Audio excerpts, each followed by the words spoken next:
while.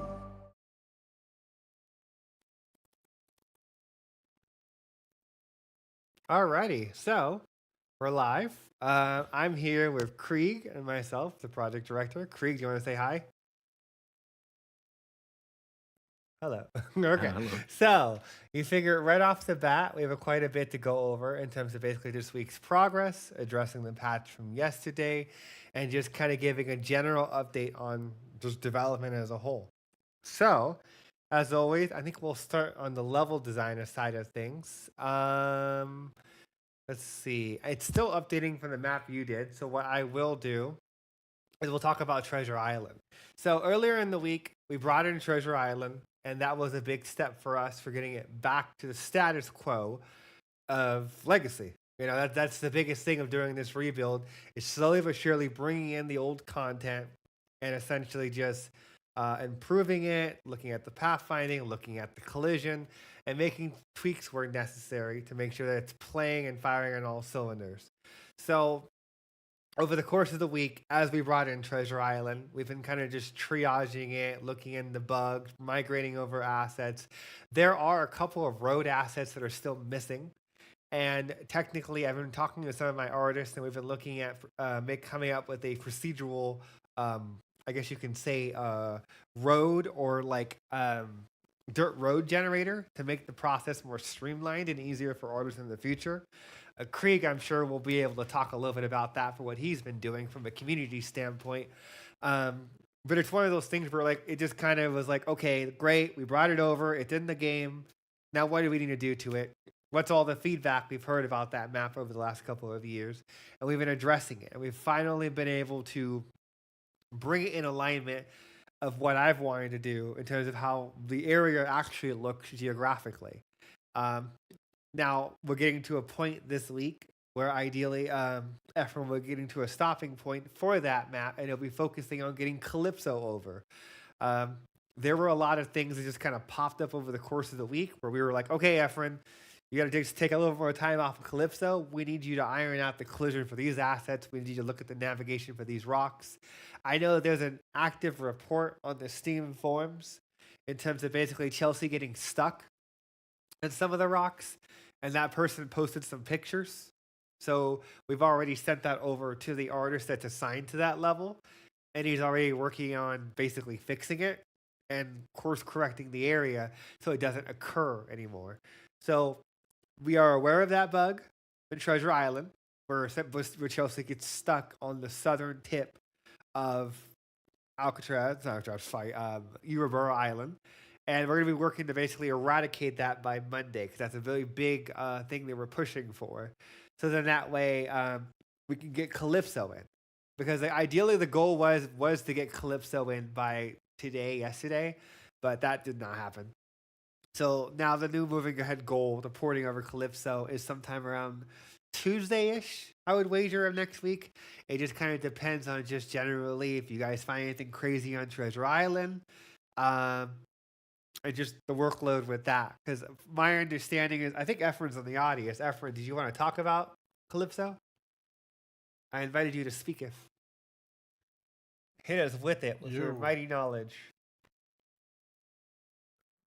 All right, so Calypso, barring any other issues, before going back to Treasure Island to fix some of the issues we were having, had gone through Calypso.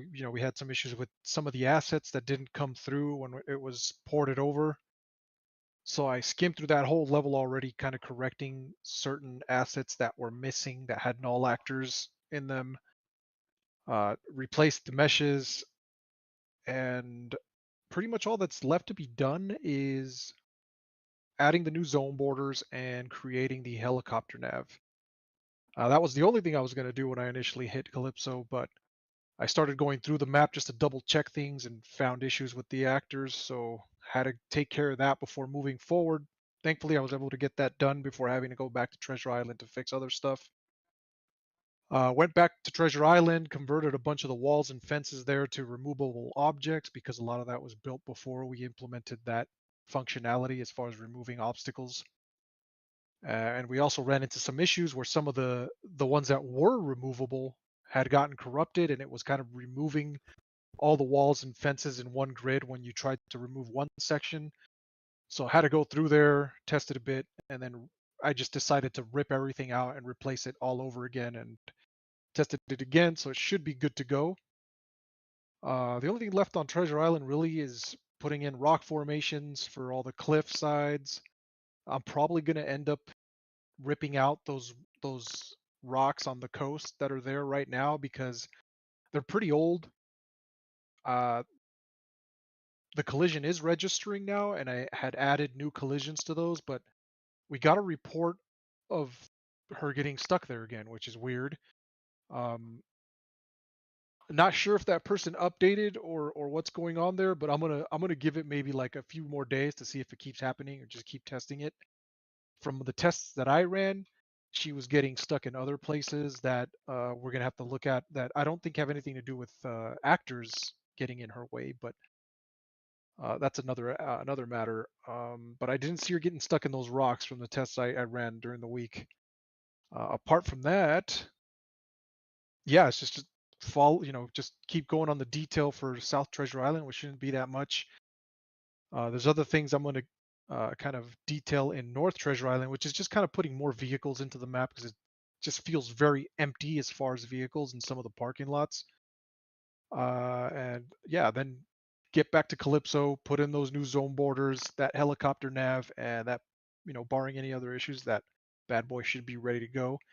Although I did see some minimal amount of assets in there that I did not place as removable objects. I mean, they shouldn't be such a big deal, but I should probably convert them over. And then, of course, there's the trees. I'm going to replace the trees because those didn't make it on the port.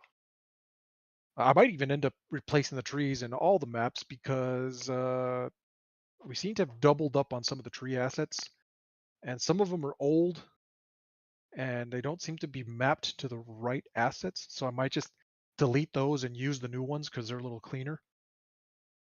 Beyond that, I mean, it's coming along. So the work's getting done, and then once Calypso's back in, I don't know how soon they want me to get to Angel Island. If that might be what, in Oh, the we're not next touching couple of Angel. weeks, That next one's month or done. so, get That that one's one out of the way. conceptually done. The only thing that's remaining is just trees, whatever minor work is. The biggest thing, Uh, like I've been pushing for people, is that it's getting the previous maps back in, which is Treasure Island, Calypso, the new one, Half Moon Bay, which is already in, and then we're going all resources. We're going into San Francisco North. There's no reason to change Angel Island anymore. Besides just what needs to be done to get the exterior version of Alcatraz in. Beyond that, it's just getting it to where we were before and putting more in instead of just generally like the other small major changes here and there. So realistically, it's just a matter of getting Treasure Island back to a point where we're happy with it, and the collision and navigation is firing on all cylinders. And then at that point, it's going to be Calypso for a couple of days, get that ported over, which is the map I just showed you guys on the stream. And then it's going to be everybody's on San Francisco North that's a modeler and a level designer. So then that way, we can bang out San Francisco North and stop talking about it and actually put it into something playable. Because right now, with the new map, you can see it in the background, but you can't go to those places yet because we haven't added those elements of AI for the infected in yet. We need to get back to the point of having it where the infected know how to island hop, which is what he's been talking about. Is this area right down here? Is that the issue that we've identified and some people on the Steam forums were talking about? Is sometimes the infected Chelsea gets stuck in this patch of rocks, and in those cases, it's always the same area. is it always the same What you one? might want to do temporarily is just remove her ability to Really? spawn in the south. It's probably a temporary patch until I can get into there. I think I'm That's just not gonna the take issue. those rocks We'll out, get man. into that later on, but in developer conversations. But you figure, essentially, we need to just kind of spend another day at most ironing out whatever remaining pathfinding and collision issues are occurring on the southern tip down here. It's pretty much all the reports we're getting are in this area when she's trying to pathfind to that area over there. So we'll use that as an incubator to just kind of solve some kind of long transit issues with the pathfinding and the AI, eliminate whatever issues are occurring on the navigation mesh because you can see the navigation mesh is correct. It is generating in the right areas. That's the helicopter nav, the green one on the top. And then you have this lower one, which is the nav that they use. And then you have the blue, which is the priority nav. We put that in there, or rather, Efren put that in there. And we kind of breezed over that in the earlier discussions when we first started the podcast. That was another thing that Efren's been working on is road nav. And road nav is for cars. Road nav is for people. Is the idea is that when you give them a long move order, they'll prioritize the road instead of walking on the dirt or in the grass. And they'll only go off the road when it's absolutely necessary. So that's the basic idea of having a road nav in the game. So then that way they become primary highways for units to use. Obviously, the helicopters would ignore it. They don't give a shit about road nav. But it's really just for anything that's a biological, non-infected, because the infected don't use roads. They ignore roads altogether. They don't exist to them. It's purely just for people with guns and for the vehicles. So that was a change that came in this week. It was snuck in the patch 2 to 3 days ago. So you'll notice that your CERC units will prioritize blue whenever they can. And when they can't use blue, they just go on the green. So we're experimenting with that and we're setting the stage for implementing the Ajax. Because that's the biggest thing going into the next week or so. We're gonna get into that. There's a lot to break down in terms of the vehicle nav and just while we're doing the things we do in terms of like the rollout, because the vehicles are about roughly a week away at this point. Bar anyone comes out of the woodwork and they bitch slap us with a crazy bug, we're aiming for a week. So no promises, but we're gonna do the best we can. We're all human at the end of the day. So if people can get sick and blah blah blah blah, you know how it is for work. But essentially, that is in a nutshell what's going on with this map. And you can see that Angel Island over there. You have San Francisco North over here. And then you have Alcatraz here.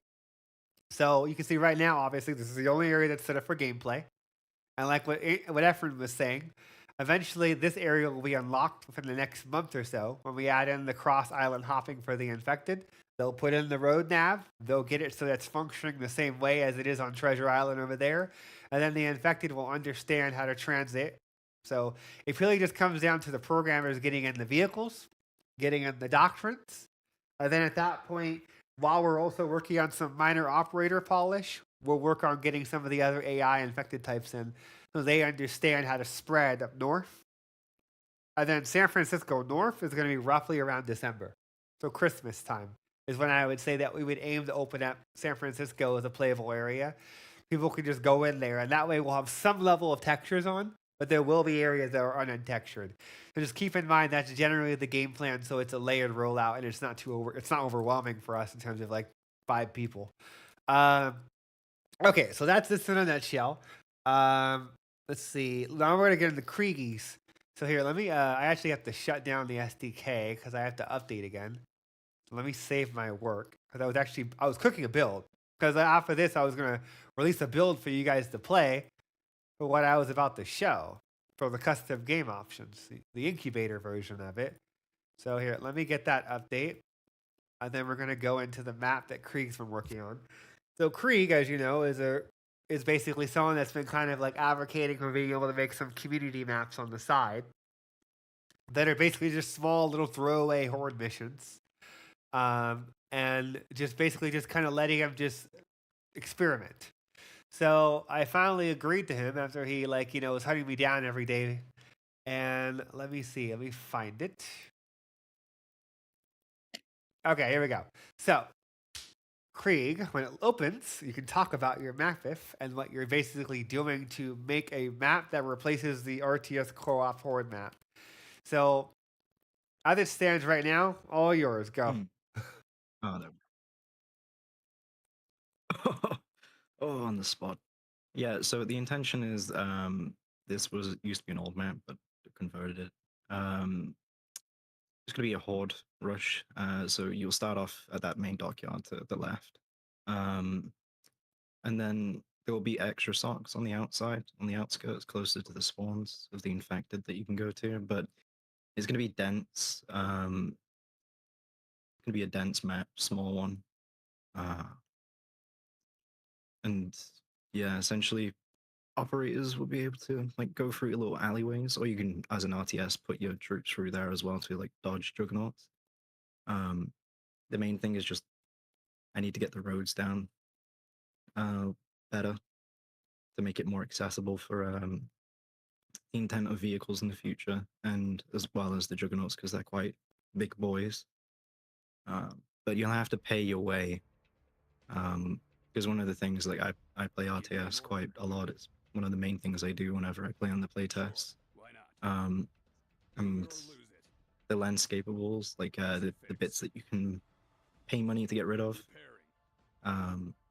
they're all $10, like throughout the maps. Occasionally they'll be a bit higher. So when I was thinking of how to get players to think a bit more about where they're going to go and which socks are going to, and how to set up defenses with, infected coming from all sides. I thought it would probably be best to block up some of the entrances and exits, but have it so the infected can actually get into you. Because there is a few jump spots alongside the wall that I need to flesh out a bit more and add more in. So the infected can get into you, into the area that you're in.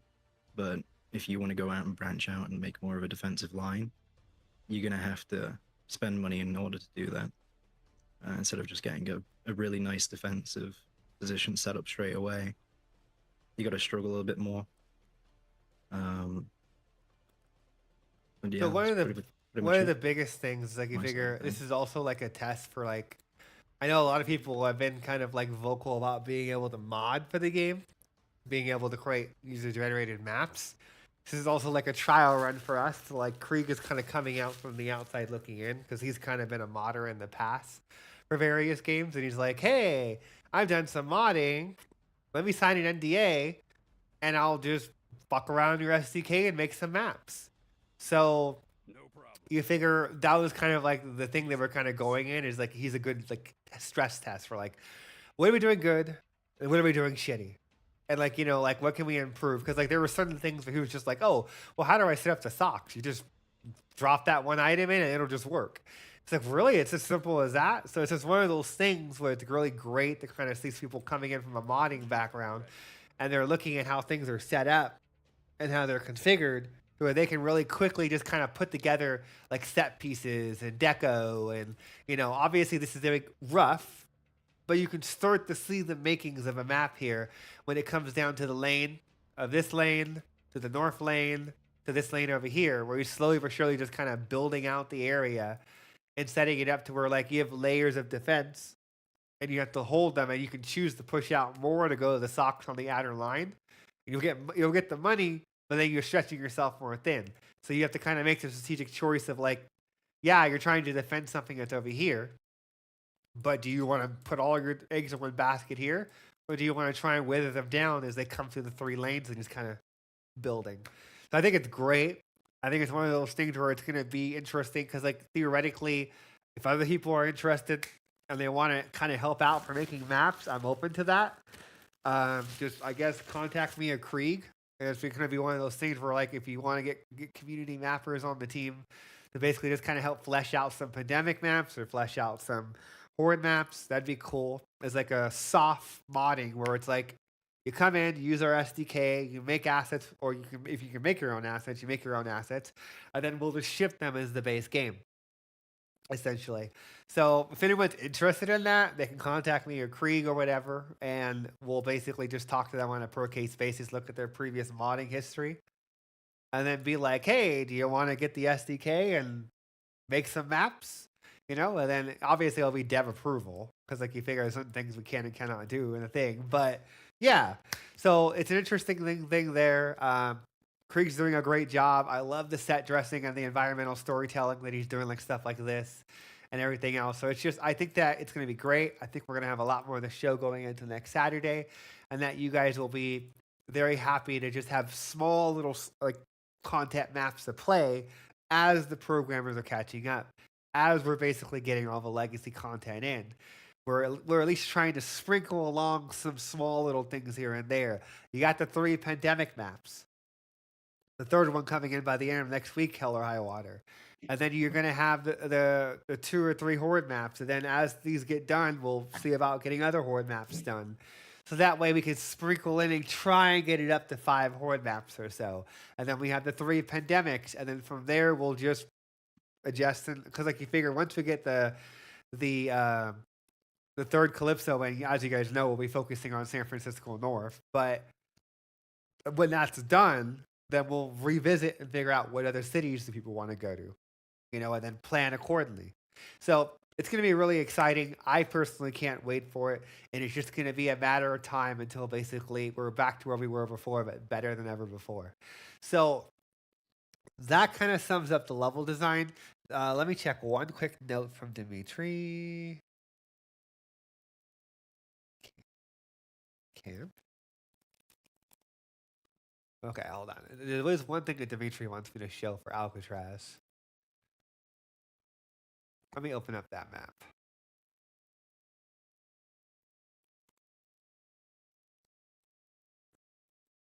Let's see if I can find.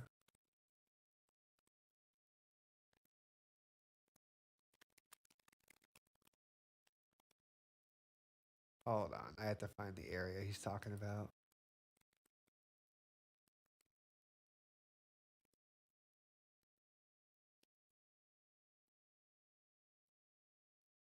I guess he was saying he changed something with the camp area, but I have no idea what he's talking about. I don't know. Behind you.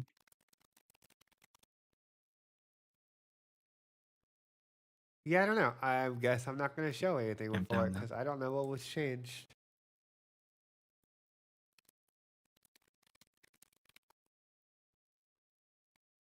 Oh, this. It was the concrete slabs. Okay, I see what he did.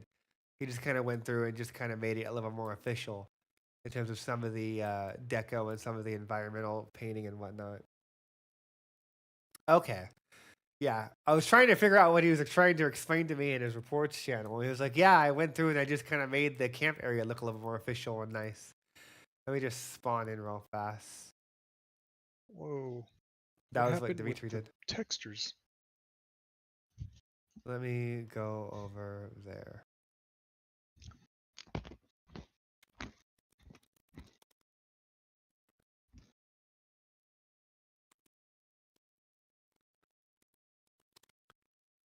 There we go. So basically, he's been kind of going through. Everyone, we can hear you chewing.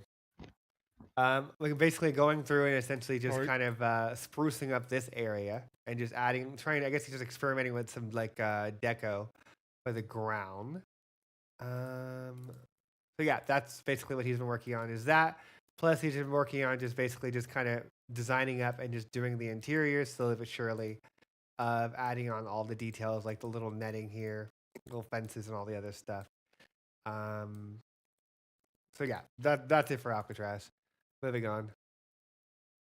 So let's go ahead and we're gonna go to top-down example, and we're gonna spawn in, and then we're going to press the key to spawn in the infected. I think I see something moving. So let's go ahead and we're gonna let's turn the game audio down so I can hear myself think. And then spawn them in. So one of the things that I mentioned last Saturday is that we put in a dismemberment system for the operators as an experiment. And then we put in an even cheaper version of it for the RTS that simulate critical hits based off of where they're hitting. So you'll notice that this guy is missing his arm. And different people can have their limbs and their arms shot off based off of where they were hit when the bullet impacted them. So it's one of those things where, like, if I move him back so he doesn't die horribly, and then tab lock him, you'll notice that he'll blow off heads, blow off arms, blow off the legs, and all the other stuff as he basically shoots dynamically. And they're never going to stop spawning, so he's mech fucked. But it's a good demonstration of just generally how that works. So you can see let's see if I go slow-mo. Hold on. There we go.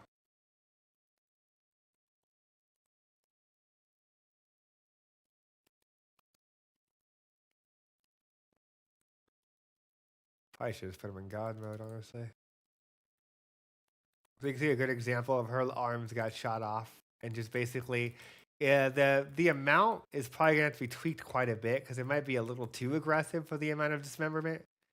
There does seem to be an issue that we need to resolve, is that some of the recent AI changes that were made is making it to where they're kind of fixating on your last point a little too much. That was a change that I made to Chelsea earlier in the week to make her a little bit more to predict where you're going to be. So, but because they're so slow, I'm gonna have to refine that and tweak that a little bit before I cook the next patch later today. But that's the basic idea: is that you figure they are essentially just kind of getting gived and dismembered as the players are, as the AI are rather shooting them. And we'll continue to refine that and just kind of change the give percent chances as we go. It's important to me to kind of get that World at War zombies kind of feel to the game, where as you're shooting them and as you're fighting, they're able to actually blow off limbs and just kind of actually dismember them. So I always love that in zombie games. I think everyone kind of loves that. So it's just one of those things where we're going to keep refining that and tweaking that, because the previous system had a really artificial limit where what it would do is that it would basically, if you blew off one arm, then you couldn't blow off any other limb because we were doing a total mesh swap.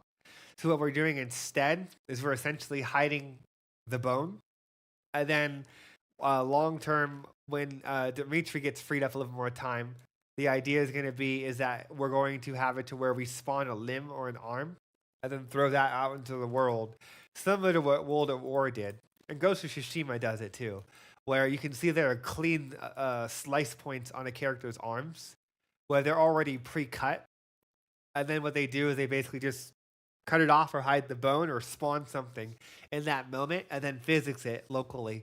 So then that way it's not cheap on the server and you're just simulating it locally for every client.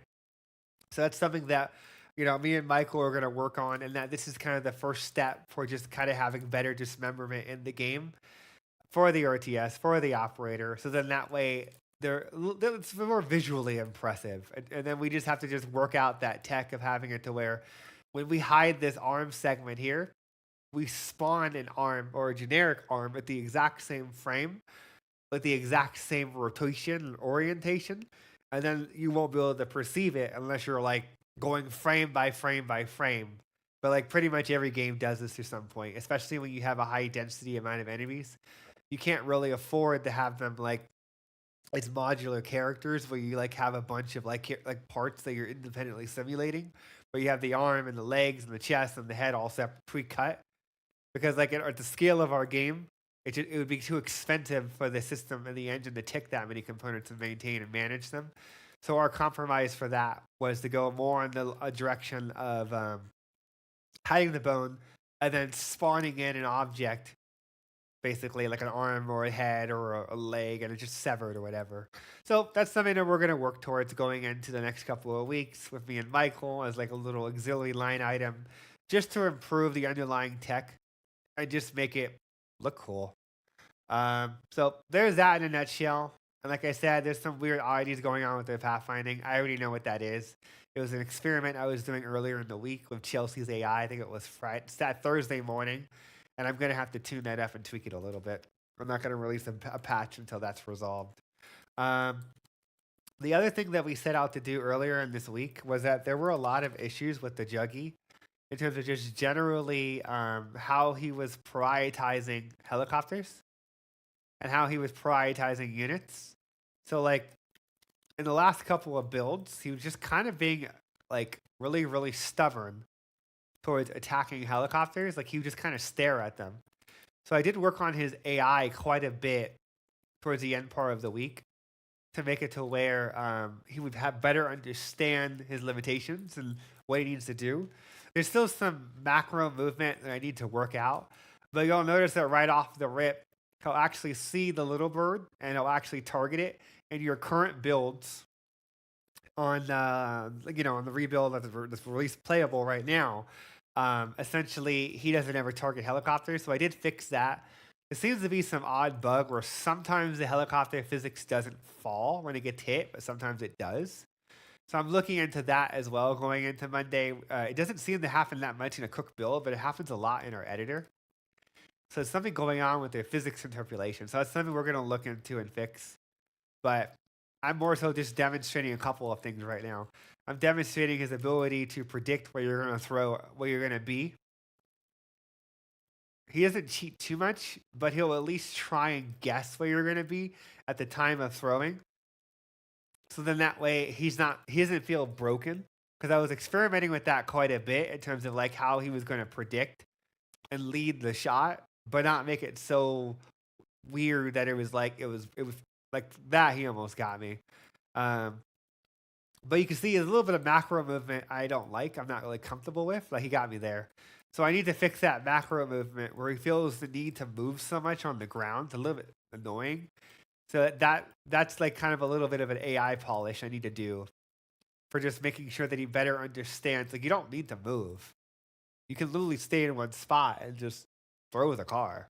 So that's something I've been doing. And then the other thing, and this is kind of in plagued Cepheus and Legacy, and it plagued us in the rebuild, is that when a unit would die, and they would die in an area that was unnavigable, i.e. like they're going to land in an area where they physically cannot move, the game would just land them in that area. Now it kills them.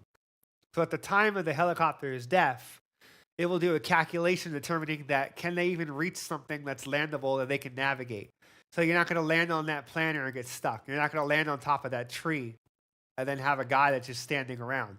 Like if they'll land on a rooftop, then it will basically ensure that like they're going to land, like they're going to actually parachute down. But if the system detects a chance of them not being able to survive by landing in an area where they physically can't move, then it will basically do that. And then one of the other things that we did was we made it to where when a helicopter dies, just generally it's a lot more critical for the people on board. So like you figure if I put some assaults,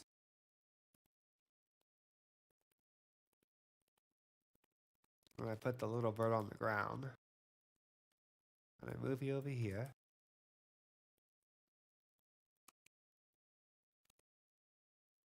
and I take off, let him throw his car. We'll see how many of them survive.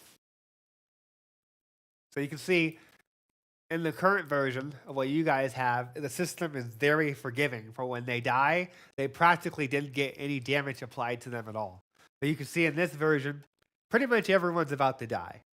Because the previous version, again, a Chinook full of like 40 guys, a very good chance they were all going to come out unscathed. No damage, not a scratch on them. And typically the pilot was the only one that got killed. So that was another change that I did going into this week of making it to where it's a little bit less forgiving in terms of basically when units, when their garrison vehicle dies, and essentially just like, what are they going? Oh, they're fucked. They're so lucky he missed. But basically, like, what are they going to do to essentially, like, how much damage are they going to apply? And that was one of the things that we kind of like worked out with, on top of just working on the Juggernaut AI, because you can see that he's a lot more fluid in terms of his movements and shooting, or rather throwing. In previous iterations over the last couple of weeks, he'd kind of stop and freeze and like didn't know what he wanted to do next. So that was another thing that I just kind of ironed out and polished up. And I also worked a little bit on Chelsea's AI. And I made it to, I was working on basically improving her ability to just generally chase you. Because like when I would play with people on the playtest, their general strategy was to just run around her in circles and kite her with infantry. And she could never move fast enough, I guess you could say, to be able to actually hurt you. Now, one thing I do need to do is I need to turn down how easily she gets stunned by bullets. Because you can see in this example, her stun rate for being like incapacitated by bullets is really, really, really high. Like literally a quick salvo of like a couple of basic assaults, and you can pretty much stun lock her in some cases if you're doing enough DPS. And that's one of those things where we're going to have to just kind of finesse and change. Now you can see that a strategy that they would do when I was watching people play the co-op is they would do this and they just keep running away. I have to, again, I'm going to turn down that ability for her to basically get stunned. I'm going to turn that down from probably 80 to 90%. But you can see that she's a little bit more accurate when she comes to actually hitting people while she's moving.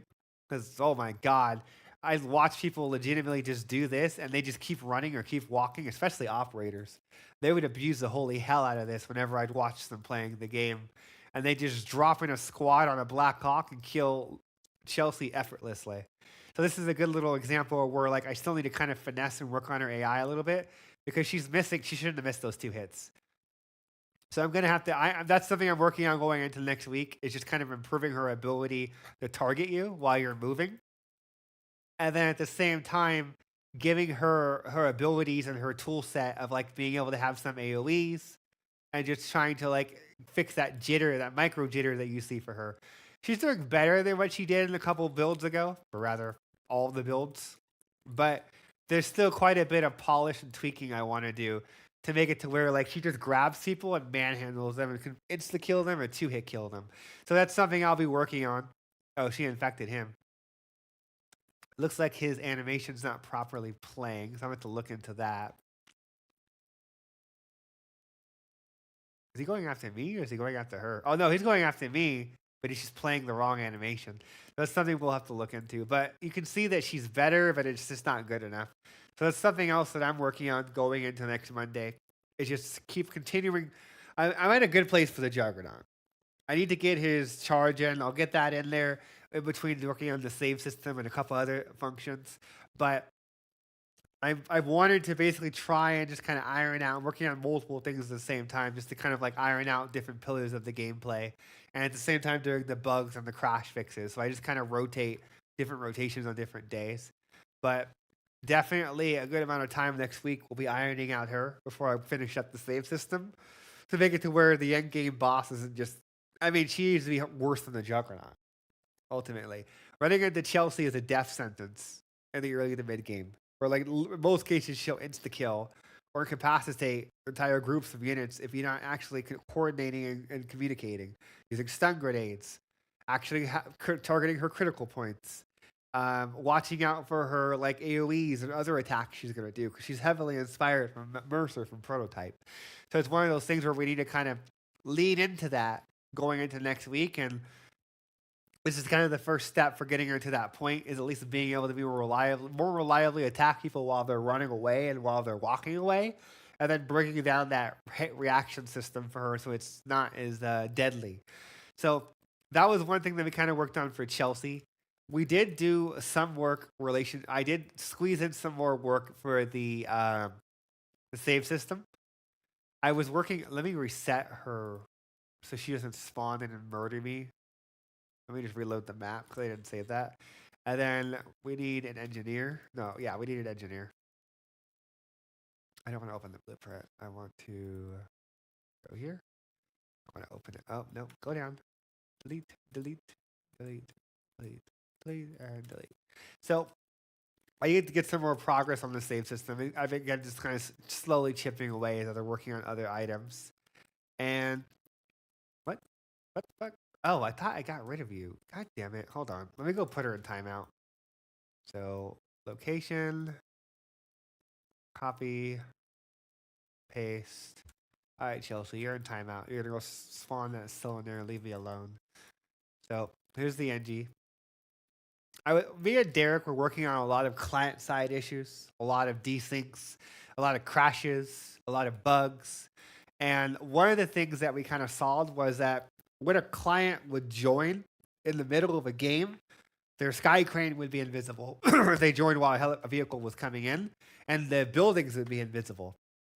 We're still hunting down an issue where sometimes when the clients join, the fog of war doesn't properly initialize for clients. So we're looking into that. We know it's an issue, but we're seeking to eradicate it sometime early next week as part of our bug push before we start the Ajax.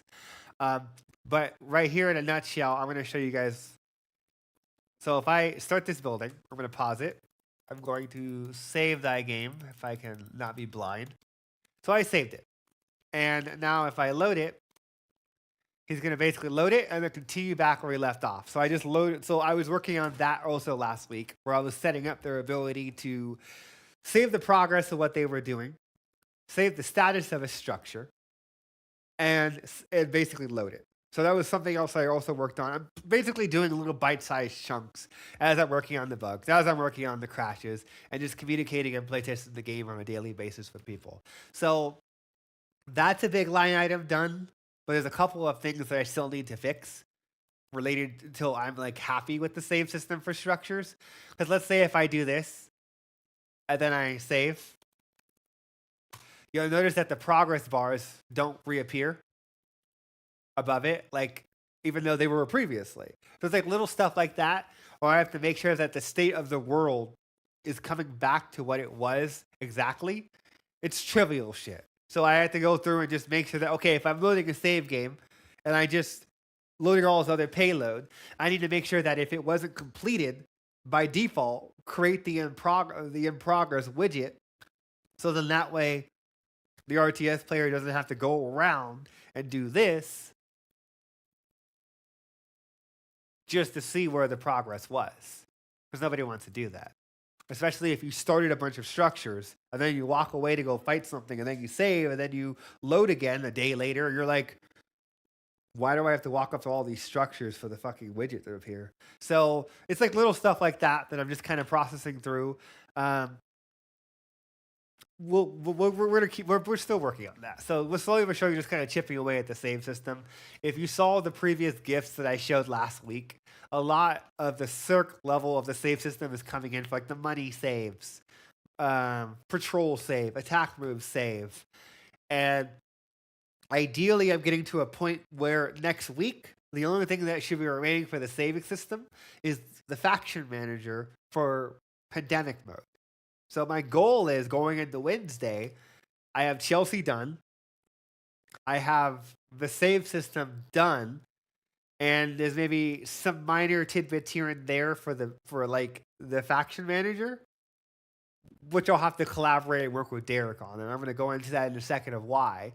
Because you figure there will still be some minor edits and tweaks and optimizations we make as we get suggestions from people of what they want to make customizable for pandemic mode. And that's naturally going to change some of the underlying systems of how I programmed it from the base onset, which is why I was like, wait, I shouldn't go and do the save system for pandemic just yet until custom game options are in. Because some of the knobs and some of the tuning for how we interact with those systems is probably going to change around Monday, Tuesday, as Derek finishes the other custom game options, and we start to work into like, okay, now let's configure if blow-up guys are allowed. Let's configure if juggernauts are allowed. How much health do they get? You know, like that kind of stuff. So then that way, we're not getting ahead of ourselves, and we're like, okay, the prototype and the base is there, but we're going to work up to that next week of getting the save system in for pandemic. So that's something that I've been working on and got that situated. Technically, I'm pretty sure socks don't work with the save system. That's something I have to get in on Monday because fuck it. Let's see what happens. I'm generally curious. I actually didn't test this yet.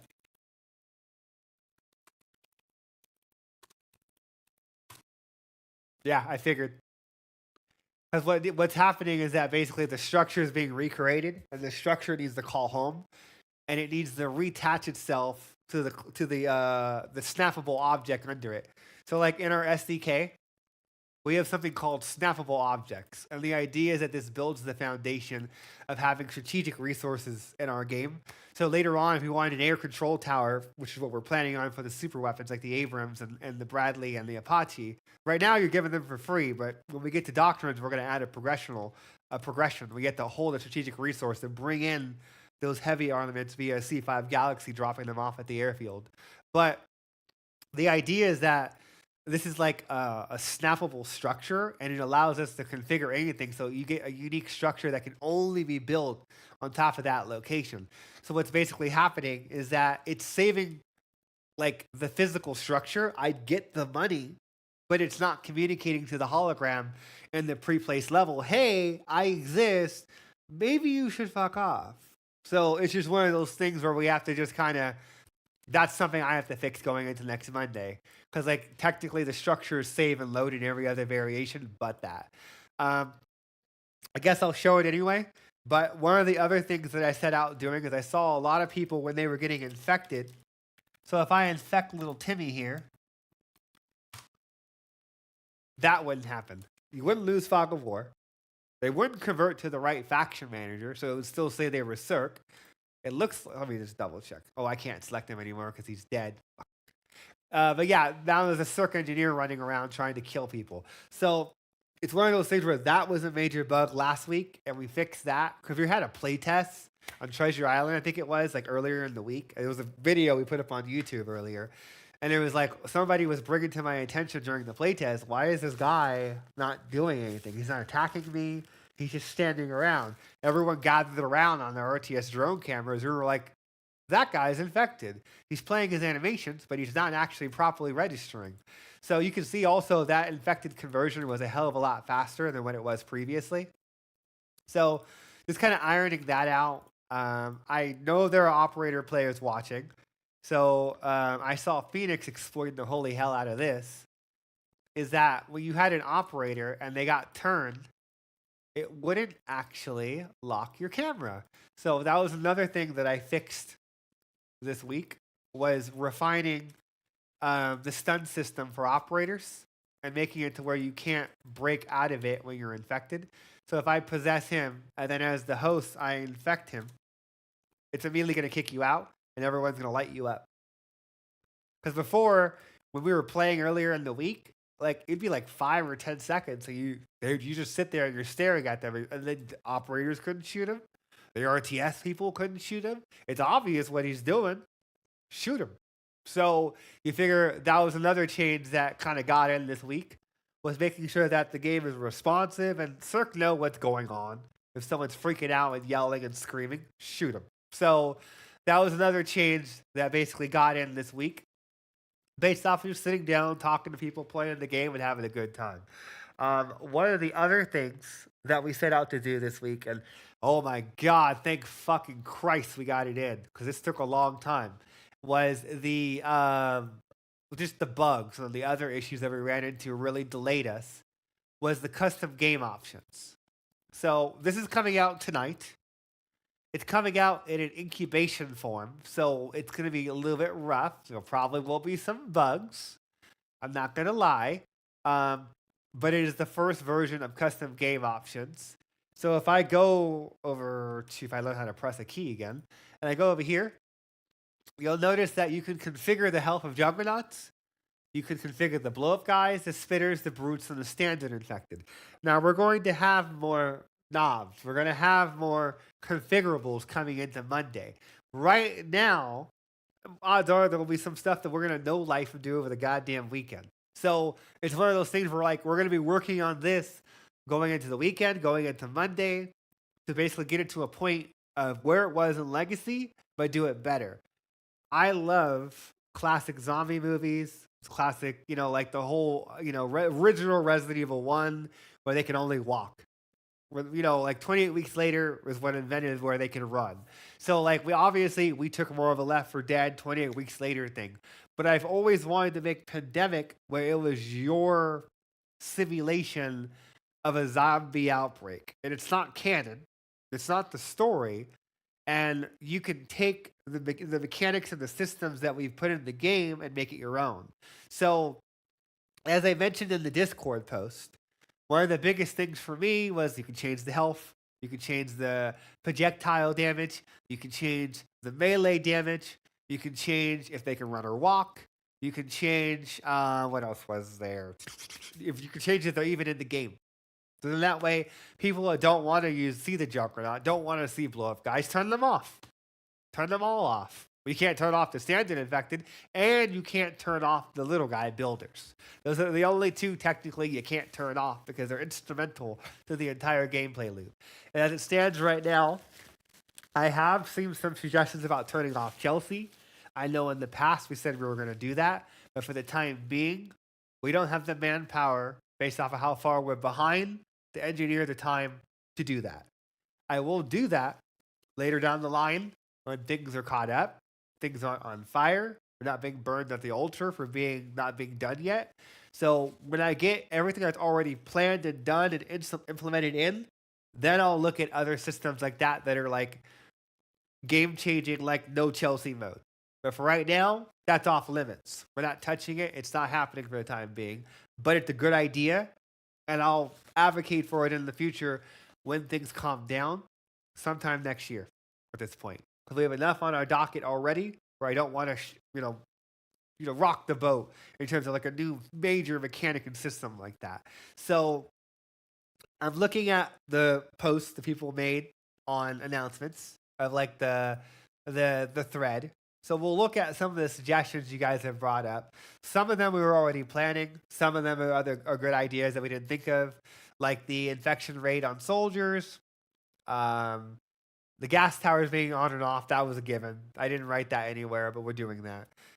The gas towers, speed up and spread rate. The gas mask time, the special units on and off, we're already doing that.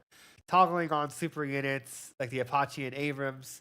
I guess we could do that. That's more of like a social contract between the hosts for people not to recruit units like that. They just kick you if you do. But I don't know if we should go that far as being able to have the host turn off the Abrams or the Apache or some units. But right now, we're going to leave that alone. That's a social contract between you and the host. If you don't want someone to do that, you kick them if they do, and you recycle the money. We'll be looking into that long term. We are going to be doing starting money. Well, we will be doing income from control points. We'll be doing all of that. So everything that was in Legacy, we'll bring back, and then we'll be adding in some new knobs or some new suggestions, or I guess you can say ways of configuring the game. Now, what I will do for the sake of time, because I don't want to load up a game and basically like play it all out from start to finish, as you can see in this example of this video I recorded earlier today for Discord, you can see the infected are only allowed to walk.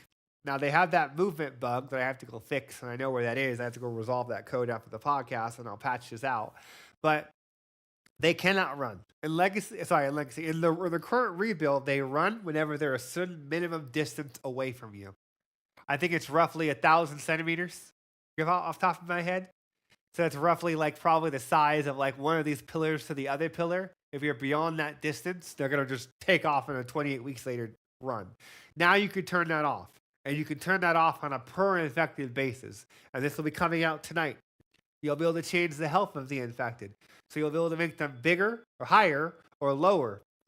If you guys feel the knobs aren't high enough, like the 10 times 10, let us know. We'll look at it and see if we can increase it to 20 or 30 or 40. It's going to be a collaboration or communication to kind of see, like, do people want more? Can we give them more? Because in some cases, some of these things are limited for the sake of just bandwidth and online support. Where, like, our health values are integer 16s. So our max health that's allowed in the game is 32,000. And then everything else is balanced around being up to 32,000 max. But then you do damage resistances. So that certain guns do less damage or more.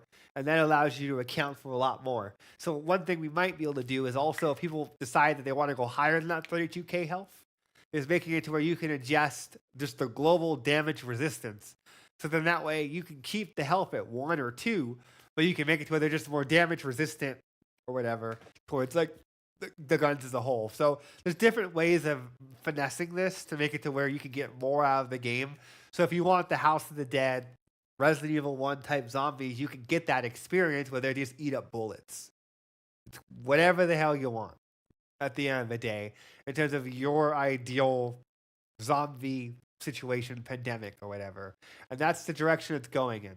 And you can see you can play it on both maps. We'll have Calypso and you'll be able to play that one as well. There's our video. I don't want to go into playing it because then there's the setup, there's the running around, there's the building. And you guys will get to play it yourself in about an hour or less when I release the patch on Steam. So you'll be able to see for yourself, leave your feedback, and then start Steam threads, talk on Discord, tell us if there's anything else you guys want us to consider. We'll look at it, see if we can do it. Because in my mind, my hard deadline is Monday, Tuesday. And then, at that point, hell or high water, we're starting the vehicles. We're starting the Ajax. We need to get that moving. And then we'll just have a discipline of, like, if there's a lot of bugs that come up and we're working on the Ajax, maybe we'll put the Ajax off for half a day or 50% Ajax, 50% bugs. It's fluid. It's situational based off of as we get reports on Steam, as we get reports on Discord, just talking to people, playing the game on Discord, just seeing what happens. Sometimes I'll write down bugs people don't even notice while I'm just watching them play the game on Discord, or just I send games and I just watch. Sometimes I just talk to people. So it's one of those things where just keep that in mind, but that's the game plan as it stands right now. And you figure the hardest part is ideally behind us. There's some minor logistics we need to do for getting it supported by the Steam Workshop. Because down here, that'll be one of the things that we do on Monday and Tuesday, aside from just adding in the other stuff like the faction manager and everything else, is being able to have it so you can save and load your presets on the Steam Workshop.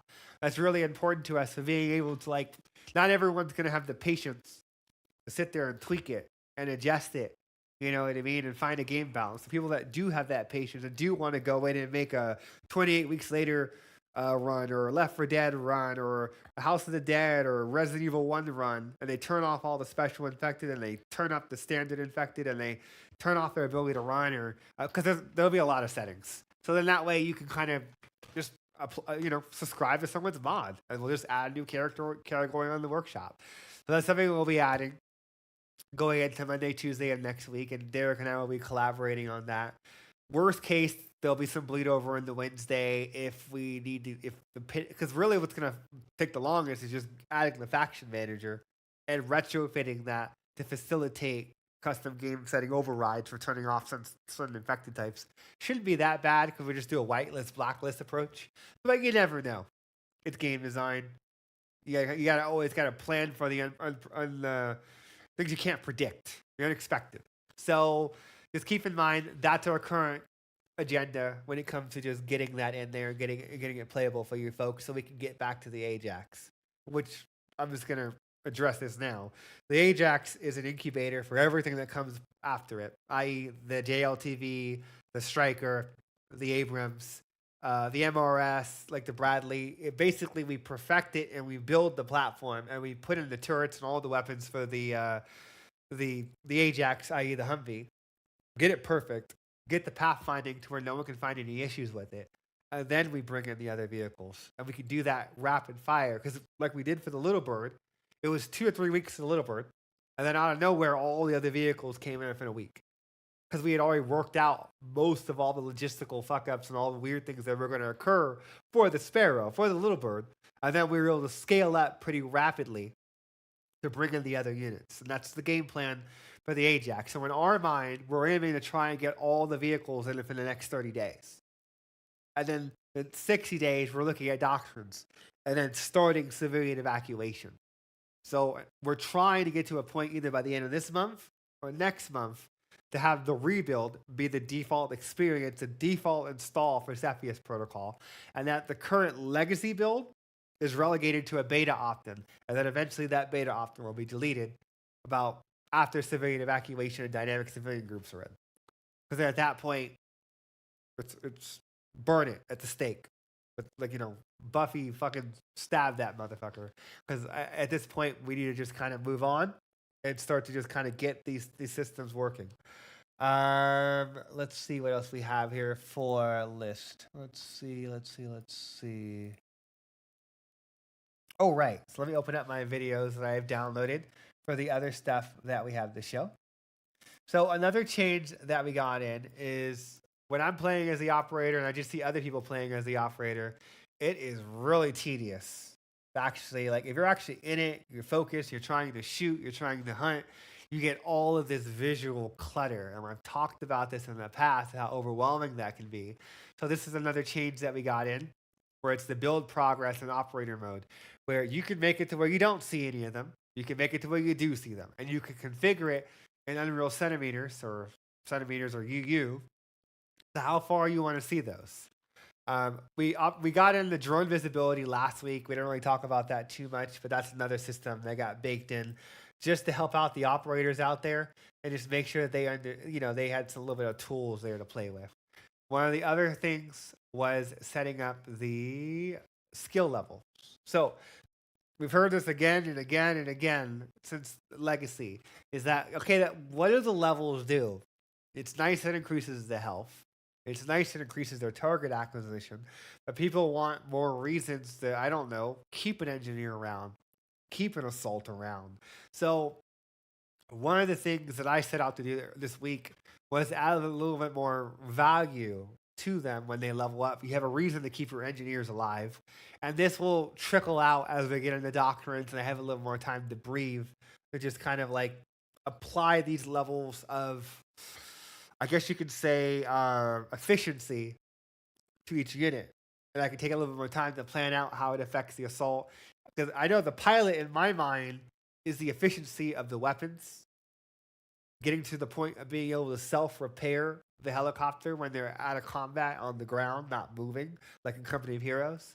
So it's small little things here and there that I want to work up to after we get the vehicles in. We're on the doctrines and we're focusing on that in December, is that we can iron out and just improve, add a progression tree, obviously, but at the same time, add more value to each soldier, where it's like you actually want to get them to level 5 or level 3. Because in this example, it's a level 5 on the right, and it's level 1 on the left.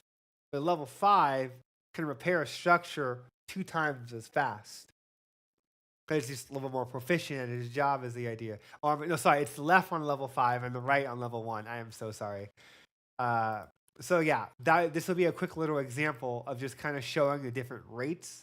And this will be coming in today. So this is one of the other changes that you guys will get. Playtest, tell me what you think, and we'll just kind of alliterate based off of the feedback. But another little change here. And we'll keep going down this vector and just kind of communicating, kind of just seeing what suggestions people have. Because this came from a conversation I was having with Phoenix. We had just finished playtesting the game. And we were playing Treasure Island, actually, and that was from the YouTube video we uploaded. And we were just talking about the game, and Phoenix was like, why don't you do something like this? And I was like, that's a good idea. Let me go. Are you going to stick around for a bit? He had to go rage because it was midnight.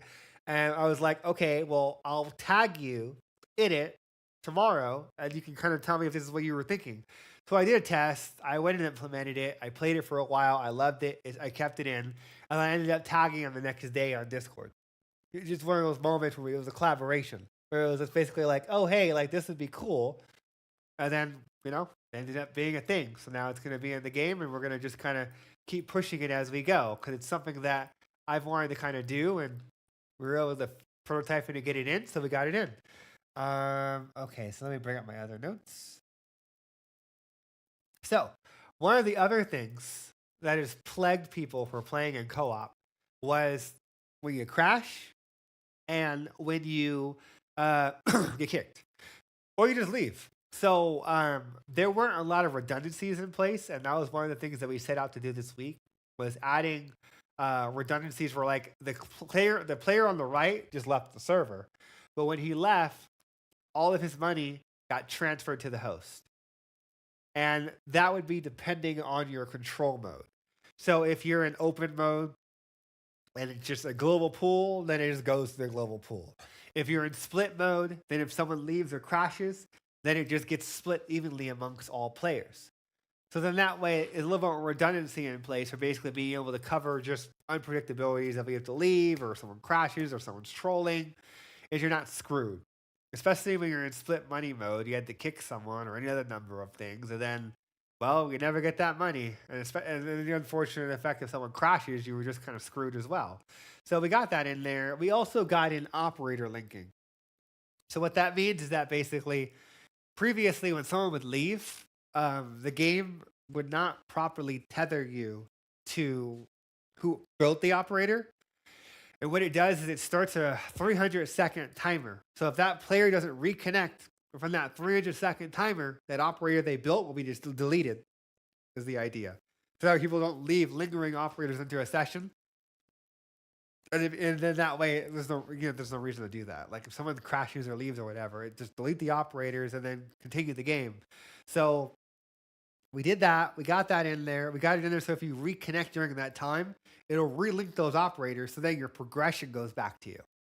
So the next time they get a kill, the next time they do something, it triggers an event because it's relinked to you.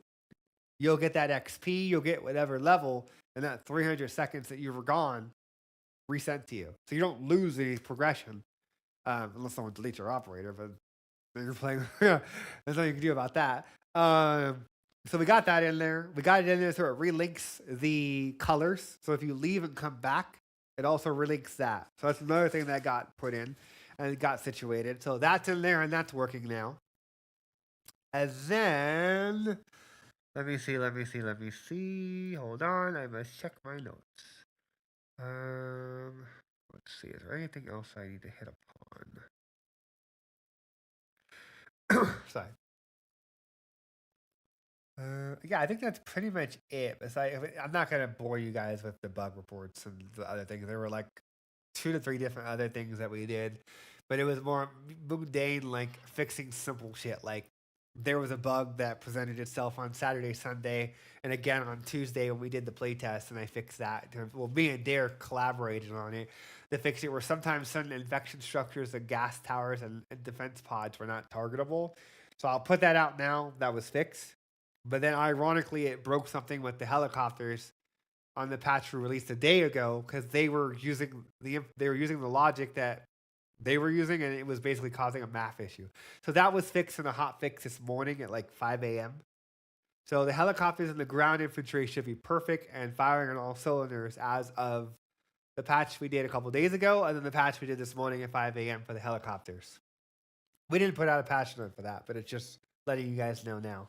So what I'm going to do now is that's pretty much it in a nutshell in terms of like the big line items. I want to open it up for a Q&A and just kind of answer you guys' questions if you guys have any. Give you a chance to talk on Discord if you want to raise your hand. If YouTube has any questions, they can feel free to ask there and do it there. And then I'll also be monitoring the Steam store if anyone has any questions there. So hit me with your questions. If you asked the question previously in the channel, I probably didn't see it. So you're going to need to basically just throw it my way again. And then I'll answer it to the best of my ability. So I'll give you guys a couple. Oh, we got one wanting to ask a question on voice. So you have the floor. Hi, what's up? Hello. So earlier on, you showed the whole thing with the Juggernaut and it throwing cars and stuff. Now, I had a question I put in chat, but obviously it wasn't seen.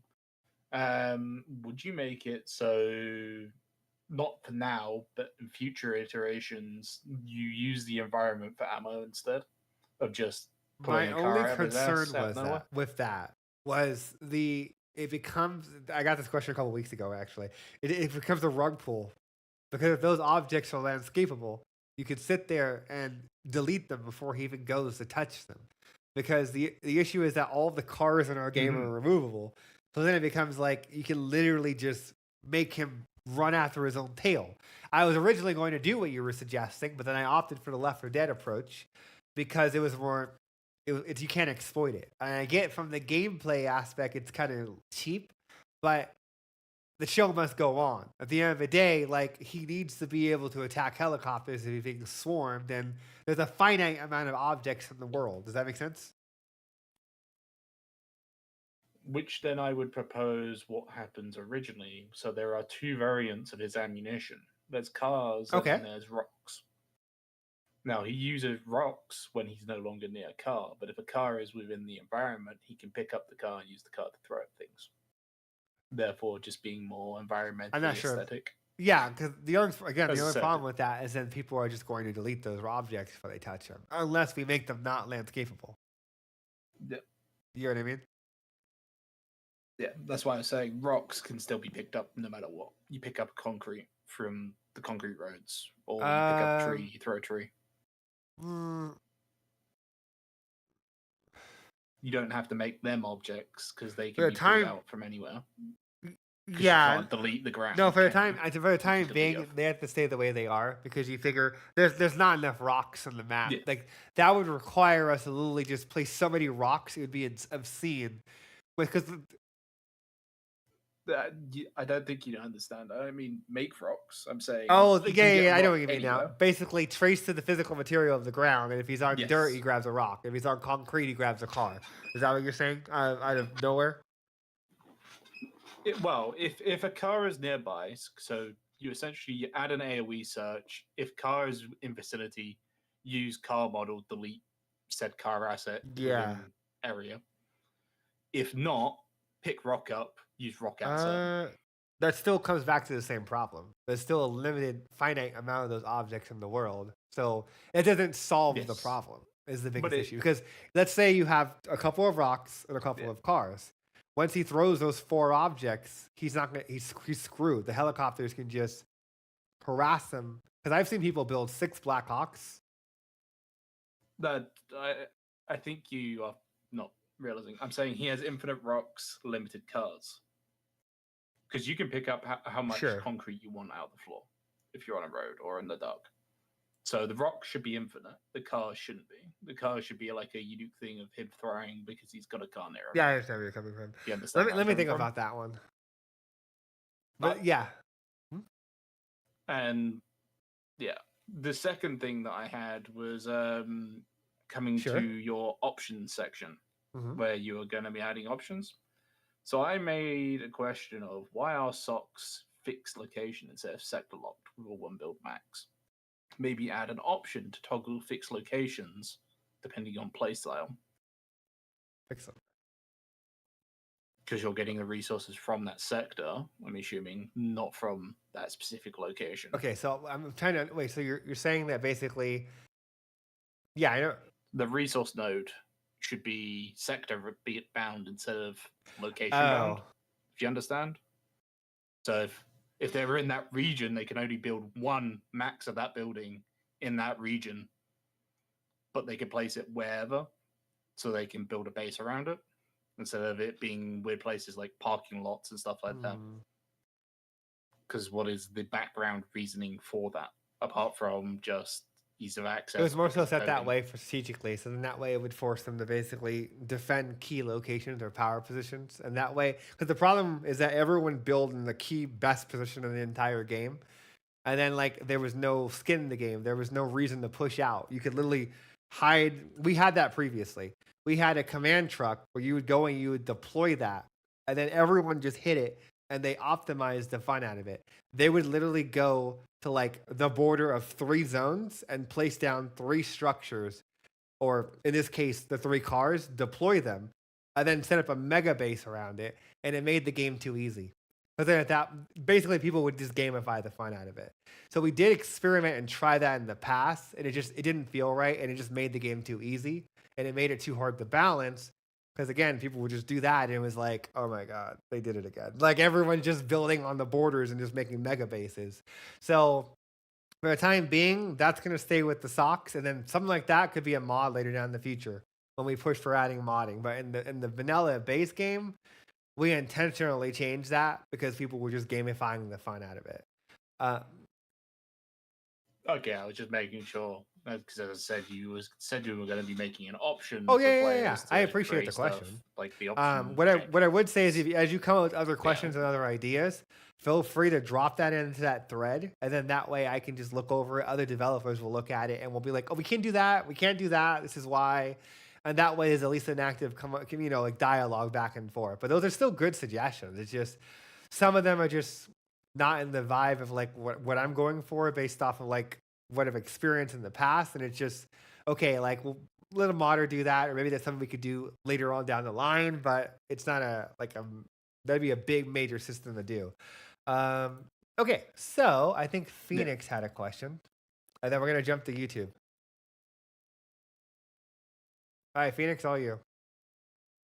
Mute it. Mute it. I kind of had a question about the leveling system. Probably somewhere down the future, but is it possible to like have when a unit reach a certain level, get certain proficiency? So like what is it? Medic, once you reach level 5, you can heal 2 people within proximity of them, proximity of them. Like a talent. Like have that as like a as a CERC. Yeah. It's like a CERC research, but just like let me write that maybe I have a 4th down. one called proficiency. And that's something I can look into in the future. That's an interesting idea, but I would save that for doctrines, because you figure we were brainstorming and coming up with some ideas for doctrines, and there's still some stuff that we needed to kind of add on to the classes, like for the medic, because they don't really have that much love in terms of like they just heal. You have the toggle heal ability, and that's it. And then we were looking at maybe giving them like a paramedic vehicle that they can basically be tethered to, and that would increase their radius. But other than that, there wasn't really much. We had the models made. It's just a matter of just getting to that point and the doctrines for adding it. Let me put a pin in that. And it's something I can come back to later down the line. Yeah, basically a medic Ajax. There's a medic version of the Ajax, and there's a radio version of the Ajax for airstrikes. Okay, did you have any other questions before I move on to the next cat? Alrighty. So let's see what we got here. Well, okay, so Irvin Yokai asked, will there be plans to make engineers station near structures to auto repair damaged structures and defenses via a button similar to vehicle auto repair? Yes. That will come around the time of doctrines when we get the ground vehicles in. Is when we're going to go back and we're going to add in the vehicle auto repair and the just general. I mean, realistically, it'd just be one button. It'd just be auto repair everything that's damaged in the vicinity.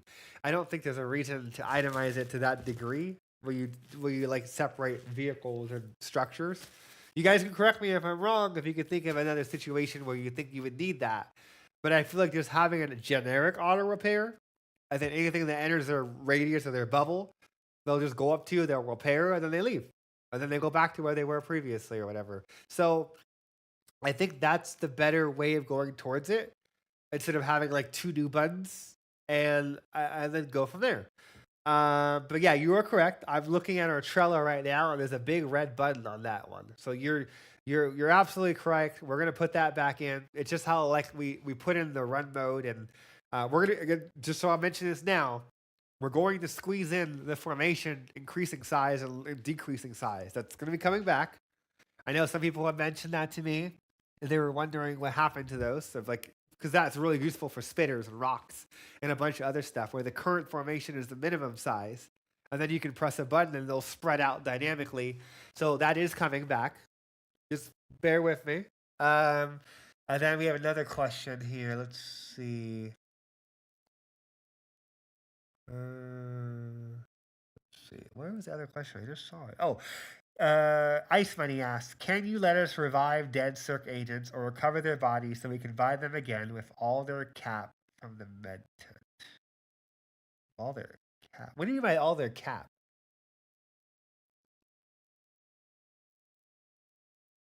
No, can you clarify that a little bit for cap? XP. Okay. Yeah, I was like cap. Okay, XP. Think about that for a second. So basically what you're talking about is like the triage tent from Company Heroes 1, where there'd be a % chance that as soldiers died in an area, they would automatically give you a free squad or a free unit. But in this case, it actually bring them. Let me think about that. I am not sure about that because the problem is I don't want to really do that for melee kills. I'd want to do that potentially for like bullets. Like there's a chance that you might survive from a bullet impact. And then that way a medic can come and pick you up. I know you guys were talking about having the operators have a drop state even. I think it was you, Ice Money, that was talking about that on public Discord a couple days ago. Is having like a Call of Duty type, like when an operator gets down, there's a revive state for them. I think you mentioned that previously. Yeah, I did read that. I just didn't respond to it. It's something I'm still thinking about. I don't have an answer on it just yet. I think Michael was one of the people that was also advocating for that. But I need to kind of like, that aspect, let me come back to that when we get to the operator polish in a month. When it comes down to the medic idea for reviving dead people, implications of that. Are you suggesting like an absolute, or are you suggesting like a % chance where like sometimes when people die, there's a 5 to 10% chance. Sometimes you'll get like you could walk up to them and they'll have like a skull icon, and you can resuscitate them, and they come back with maybe limited stats, and they maybe walk a little bit slower, and then you have to get them to like a medical tent or something to heal fully or whatever. Something along those lines is what you're saying.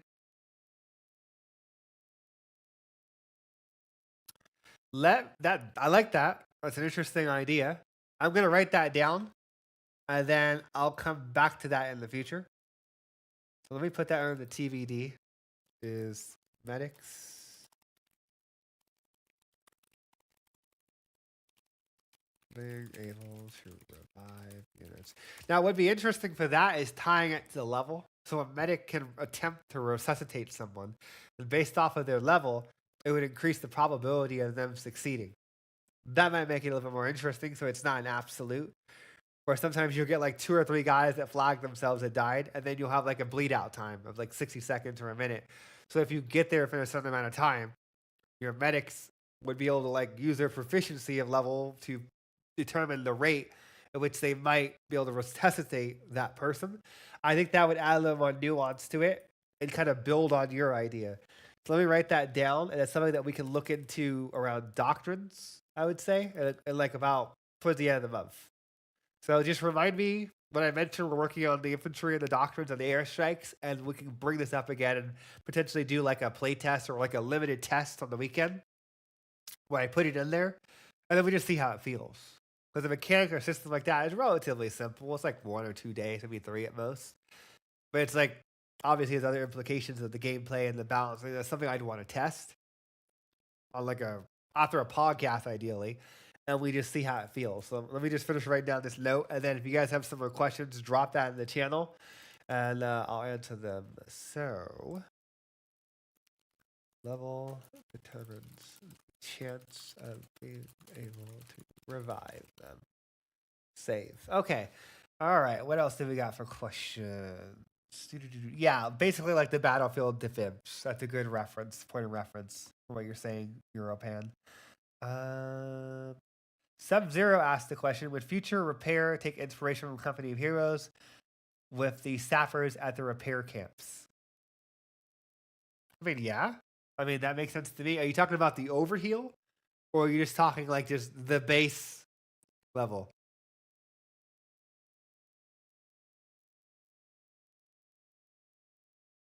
I mean, yeah. I mean, that's what we have in Legacy, so that's the same thing we'd bring up to par here. The only difference is that we just need to add in the toggle healing.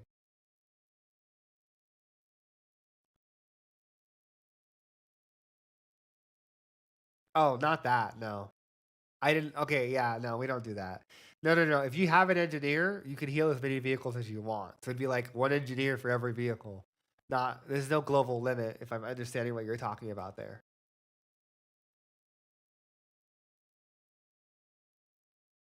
Let me see if we can. Oh, that's yeah. You're correct. The motor pool, the motor pool does heal vehicles passively. You're correct. It refuels them, it heals them, it rearms them, all of the above. So yeah, you're correct. So if you can take your vehicle back to a service center, like the helipad does for the helicopters, same thing for the ground vehicles. You just take it up to a motor pool. You park it, it'll take care of the whole job for you. It's a one-stop shop for servicing. It's our Aurora heal. So it heals everyone in a vicinity every time it ticks around.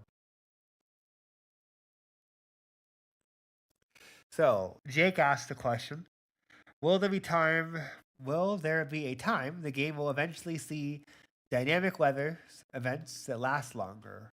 Rain, storms, tsunamis, thunderstorms, etc. And I'm assuming, Jake, you want that to affect the troops on some layer, like fog with lower than line of sight, that kind of stuff, right? Or even in some cases, it would make them move slower.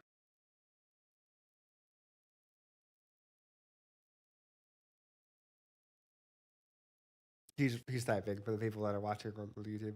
Okay, yeah. So I was actually talking ironically about this a couple of days ago in a playtest with Michael. Is that our game has a system that's dormant right now called physical. It's in the Unreal Engine natively, of course. Not make it sound like magic. And the idea is that we associate grounds like this with a physical material, and that allows us to affect the rate at which they move and their friction for vehicles. So then that way you can have dirt and like marshes and other stuff like that slow down units or just affect or apply debuffs to them, like in Company Heroes negative cover, the concept of that. So it's one of those things where what you're saying is something we need to get back to. Technically, Legacy did have dynamic weather, but it was very basic. It was just visual. There was no implication to gameplay besides just, oh, it's raining now. Oh, it's foggy now. Technically, I need to find a way. I need to find the time to implement that in our schedule by the end of the year. Like, that's one of the auxiliary items that I need to get to with Derek and Dimitri. We all have to collaborate on that because that involves Dimitri for the VFX and Niagara, and then it involves me and Derek for just the ones that are just going to program it and implement it and just powwow it together. So yeah, that is something that I am going to look into doing. I'm going to try and fit it. I see it as like it's a nice thing to have, but it's not mission critical in the grand scheme of things with like the vehicles and the doctors and civilian evacuation and dynamic civilian groups. So yeah, but it's something I want to do. It's something I need to get in there because it was in Legacy. It's going to be in the new one. It's going to be in the rebuild. So what you're talking about is on my list, and it's just a matter for me allocating the time and getting in there and doing it. So yes, that is going to happen. And we'll look into getting the physical materials back in again, so that units are affected by whether they're actually physically walking on. So then that way it affects their combat viability of how fast they can walk or run. Like being in a marshland with a certain level of depth of water they should not be able to run as quickly as they would normally. So being able to apply movement penalties basically. And for the weather, yes, that's a thing too, with like the fog, the thunder strikes, and all the other stuff. It just adds ambiance. It's nice to have, but I haven't prioritized it just yet until we get over these major humps. And then one of the first things I'm doing is implementing that kind of stuff. So, yes. Let's see what else we have there. Anything on YouTube? No. What do we have on Discord?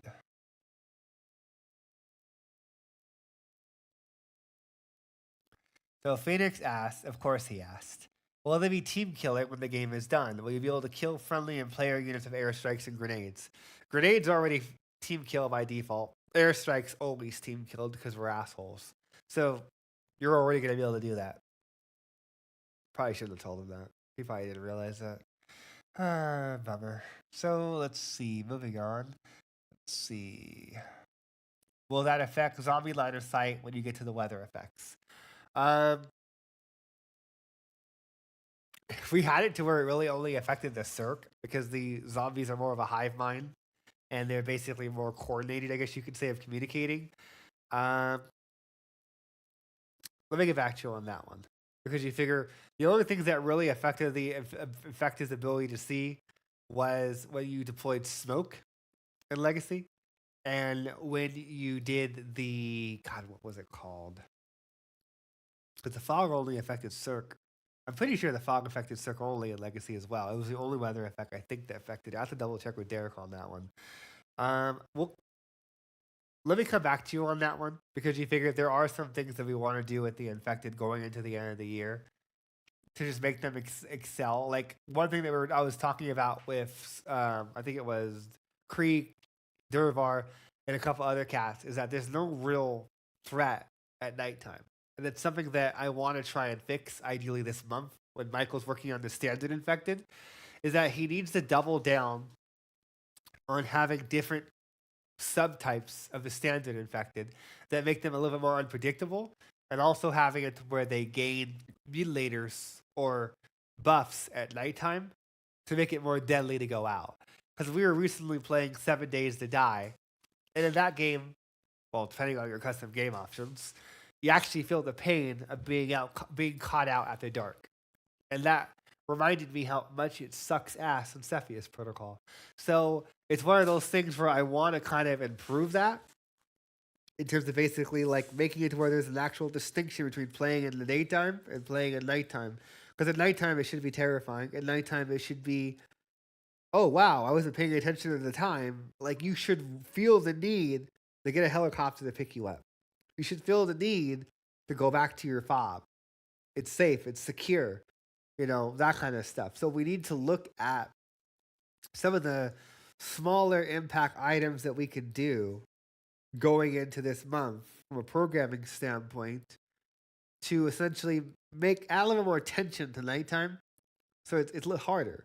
A couple of things we were looking at was more health, having some types come out, making them a little bit faster, making it to where they can maybe come out for melee weapons. What else was there?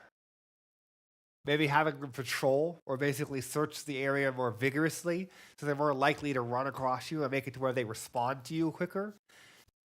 So those are things that we were looking at and discussing earlier in the week. I don't really have much to discuss beyond that, besides just we need to kind of explore that going into this month, because it's something that we need to do a little bit better on to just kind of make it more tension riddled. Let's see what else we have for questions.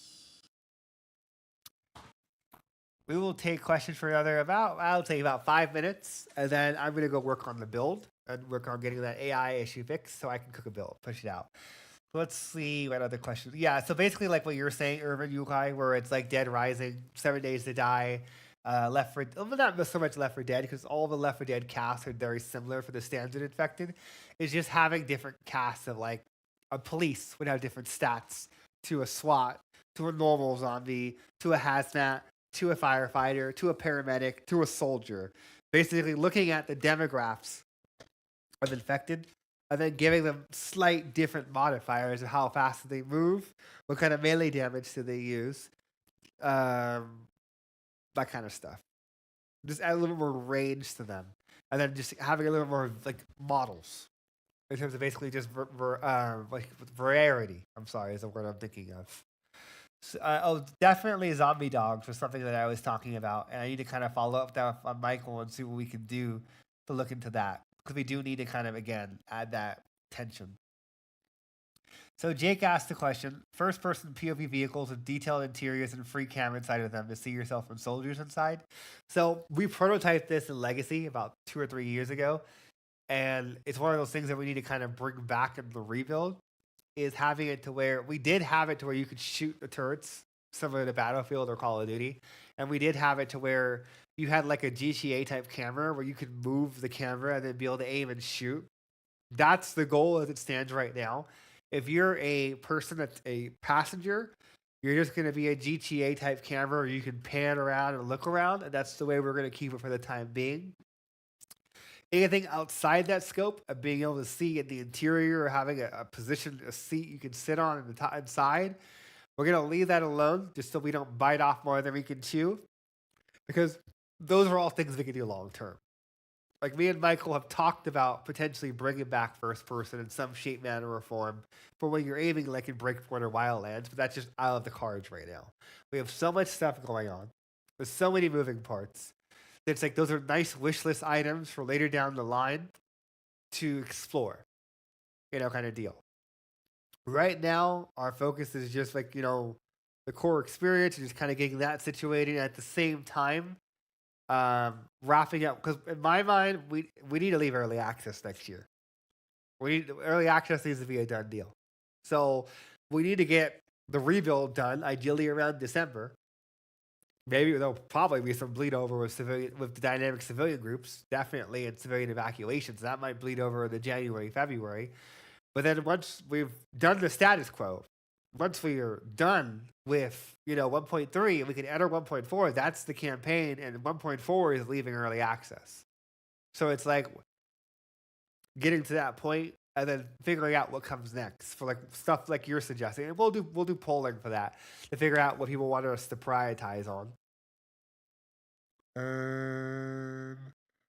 Let's see. I mean, Jake, I don't know if you know, but if you're playing as an operator and you're on the skids of a little bird, you can shoot from the little bird as if you were playing Breakpoint or Wildlands. We did put that in at least, so you get a little bit of immersion there. If you can, get your friends to control a little bird. So let's say, for instance, a bunch of operators get on a little bird, and all those operators that get on the skids can shoot from the skids. But their primary and their secondary, they can order units to move around. They can use their abilities on the skids. And that is kind of like our incubator for the Ajax. Because technically, when we add in the Ajax, we have to add the ability to operators to be able to shoot when the Humvee is in its unclosed like transport version, because there's different versions of the Ajax, and that's one of the ones that we. Here, I'll actually just show you guys. It would be the Humvee, and let me just grab a visual aid. That's the command Humvee. I'm looking for the other one. There's the LCAC, JLTV, the scout car, that OG. Hold on. Is that it? Oh wait, you know what? Let me go to that folder. Yeah, there it is. Here we go. Okay, let me share my screen. I'm talking about this one. Well, this is a good example of one of the vehicles that basically you'd be able to do the same thing. So like during that operator polish that I talked about after we do doctrines, after we do like the vehicles, is we'll go through vehicles where like the operator could be on like the actual like thing, like where RTS units can shoot from the car, then they can. When it bloody opens, I'll be happy to show you guys. It's a nanite object. So I actually haven't opened this asset in the rebuild, so it's probably going to take a hot minute to shader compile that asset. So, oh, there it goes. This version, where it's basically that little modular platform where like you can get like 2 shooters on the back, and then the 3 other seats shoot, and then the driver just focuses on driving. I'm talking about this platform for the Ajax, because this is the first vehicle we're putting in, and we have to put in all the variations of this baby. Oh, you know what? That actually would have been a better version to use, because that's actually the preview mesh that we use when you're right-click dragging. We'll take a couple more. I'll take a couple more questions, and I'll wrap it up at that point. Let's see. Oh, that's already fixed, Bob. Yeah, I fixed that. Let's see. Oh, question. Will certain buildings and vehicles have limited resources where units can resupply for them, like having to resupply tents and vehicles? Yes, but not right now. That's one of those things where I need to look into long term, where we want to do strategic resources, but we're at this point, we're not going to open that can of worms until San Francisco is done at this point. Like once San Francisco is done, then I could have some of my artists kind of go back and add some strategic resources, because we wanted to add hospitals, police stations, random ambulances, random police cars that are just around the map, that they have finite amounts of resources on them, so you could get ammo from them. You could get medical supplies from them. Similar to DayZ, you don't physically go inside them, but they give you a radial that you can walk within, and then you just get the ammo like you would a barracks or a medical tent. So that's something that we want to do, but for the time being, we're going to leave that on the back burner as an auxiliary item to look into long term. I think stuff like that would be amazing for just being able to, like, people understand, like, oh, we can hit this block and there's always an ambulance there. So we can get the supplies there. We don't have to leapfrog it back to base or call for evac. So, yeah, that's definitely something that Dimitri is the biggest advocator for having that system in the game, is having basically like strategic resources. So I'm pretty sure he'll hunt me down and haunt me in my sleep if we don't get that in soon, because that's been something, his baby, for he's been wanting to get into the game for a while.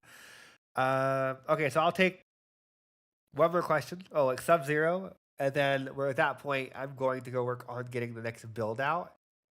So let me invite him to speaketh. All right, Sub-Zero. Hello. Hello, I am back. So the question I have, which is prompted on because I saw Krieg building before, are you going to be adding more interior buildings to be entered, essentially, on maps? And will you be focusing on that more often? Situationally, dummy buildings? We see them as hero structures, and that there will be probably, I think in Legacy we had about 12 to 14 structures on Treasure Island that were enterable.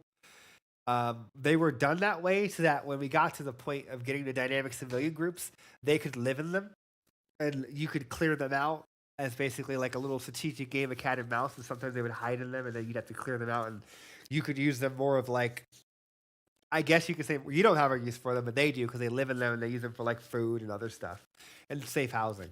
That was the furthest that we were going to do. And that's, I mean, I guess now with the operators, that'd be great for them because they could go on kill missions to clear out neighborhoods. But it was like warehouses. It was a grocery store. Efren, what else did we do? Do you remember the list of the stuff I had you do? It was like 6 months ago. I don't know if he's still there. He's probably not there anymore.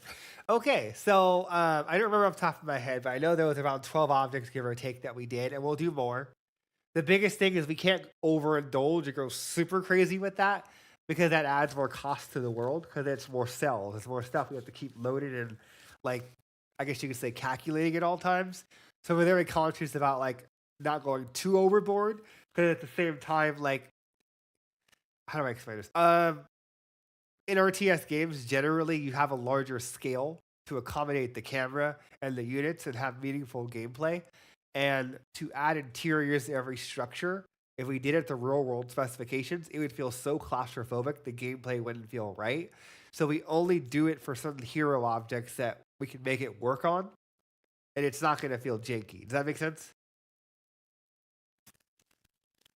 Yeah, I think so. Essentially, sure. There was an attached question to this, which is to do with the buildings. But I saw that you were playing around on the Horde test map with the ability to climb stuff. Are you also going to add ladder functionality as well? As it stands right now, RTS co-op test map is the only map that allows the AI to climb. We need to find a better way of implementing it because the way that I did it in that map as a test is very, very rigid and hard to reproduce for level designers without a lot of error. So right now, that's on the back burner until we can get these other major line items situated. And then I'm going to sit down with Derek and Efren and Dimitri, and we're going to figure out a better way of reproducing it because I want to make it to where the infected can climb or go in and out of doors based off of their archetype. But then you have the CERC where they can repel or they can, do their own mechanism of that. Because we were prototyping having it to where like a CERC could enter a door and then come out a chute or like a door. We had that in there. That's great. But we do want to take that another step further. But there are some tactical limitations, some other things that we did on that map where it brought other shortcomings of the engine to light. And now we have to like engineer new systems to do it on a wider scale. So for right now, co-op RTS, the RTS co-op map will be the only one that has that.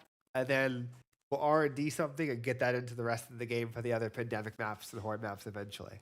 Do you have any other questions? So essentially adding an intelligence level to each unit depending on their climb skill. Okay. Alrighty. Yeah, that's all. Thanks. All right. Do we have anything else? Okay. So what I want to do is I'm going to basically cook a build and get something out. Ideally, if in an hour, it takes about 12 to 15 minutes for me to cook something and then push it out on Steam, give or take. So that 30 to 40 minutes, hopefully less, will be me basically just fixing a couple of issues that I just saw. That was something that was changed on Thursday, Friday night. And then we'll get that out to y'all. I'll have the patch notes up either later tonight or Sunday morning, depending on just how things go. Again, thank you guys so much for coming to the podcast. We appreciate you guys coming and just having a dialogue and just talking through and just seeing what we're working on. We greatly appreciate you guys just taking the time and just having this dialogue. And if you guys want to consider to additionally support the team, consider checking out our Steam support pack, consider checking out Patreon or our Discord pledge system. Everything helps. We work through day jobs, and slowly but surely, we're getting this back to where it was in Legacy and much further ahead. So again, bear with us. Give us about another hour or so. We'll get that patch out for you guys, and we'll try and organize a playtest.